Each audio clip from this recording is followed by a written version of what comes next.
Assalamualaikum warahmatullahi wabarakatuh. Perkenalkan, nama saya Fernanda Ayu Dentaning Tias dengan NIM 202013047. Saya dari kelas 4A Sarjana Keperawatan. Di sini saya akan mempraktekkan cara mengisi DDST yang bertujuan untuk 1. Untuk menilai perkembangan anak sesuai umurnya. 2. Memantau anak yang sehat dari umur 0 sampai 6 bulan. 3. Menjamin anak tanpa adanya kelainan perkembangan. 4. Melatih apakah ada prasangkaan kelainan. 5. Monitor perkembangan anak. Untuk yang pertama, kita mengisi nama pemeriksa, yaitu saya, Fernanda. Kemudian tanggal pemeriksaan 30 Maret 2022. Kemudian nama anak yang akan diperiksa, yaitu anak W. Kemudian tanggal lahirnya 30 Oktober 2020. Kemudian langkah selanjutnya yaitu menentukan umur kronologis anak. Umur kronologis ditentukan dari tanggal pemeriksaan dikurangi tanggal lahir si anak. Dan ditemukan umur kronologis 17 bulan. Kemudian kita tarik dari atas sampai ke bawah. Yang pertama yang harus diperhatikan yaitu angka prosentase dari 25 sampai 75 yaitu berwarna putih.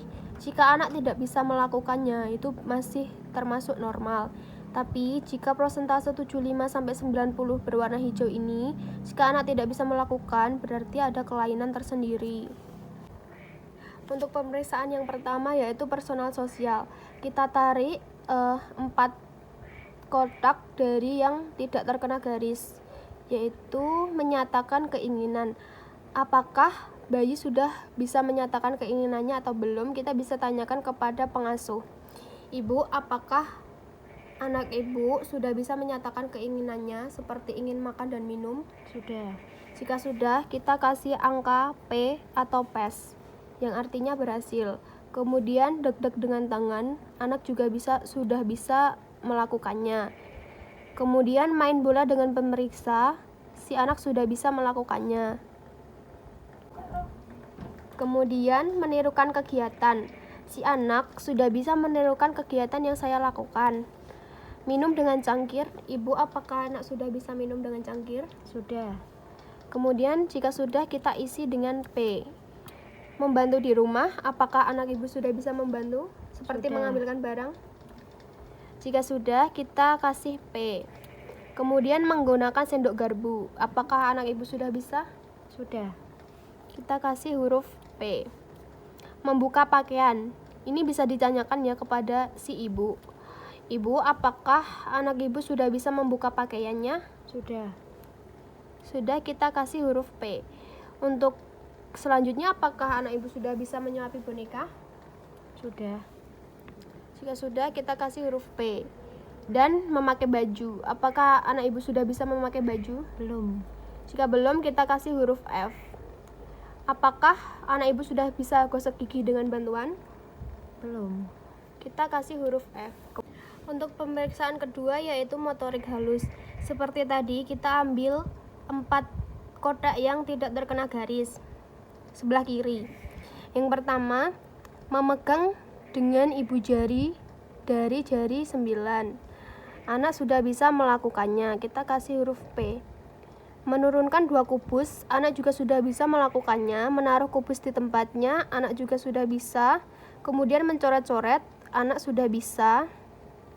Mengambil manik-manik untuk mainan, sudah bisa. Menara dari 2 kubus, sudah bisa. Menara dari 4 kubus juga sudah bisa. Kemudian untuk kegiatan selanjutnya yaitu menilai dari bahasa. Kita tarik 4 kotak yang tidak terkena garis di sebelah kiri. Yang pertama, kombinasi silabel. Anak sudah bisa melakukannya.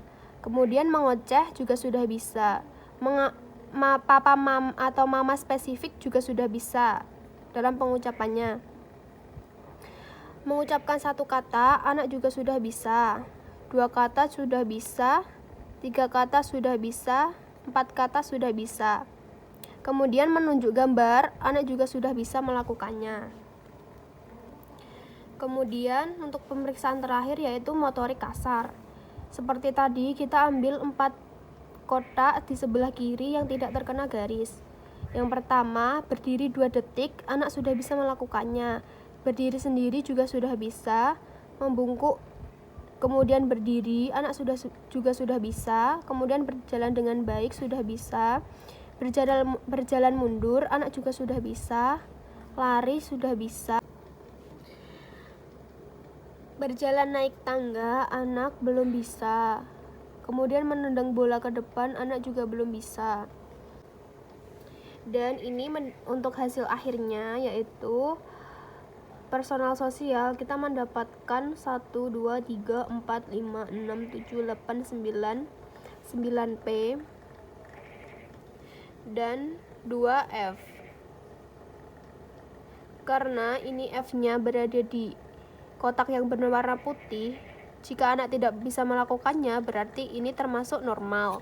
Jadi ini pemeriksaan personal sosial kita mendapatkan hasil normal. Berarti 11 normal. Kemudian untuk pemeriksaan motorik halus kita mendapatkan 1, 2, 3, 4, 5, 6, 7 normal. Kemudian kita menentukan pemeriksaan bahasa.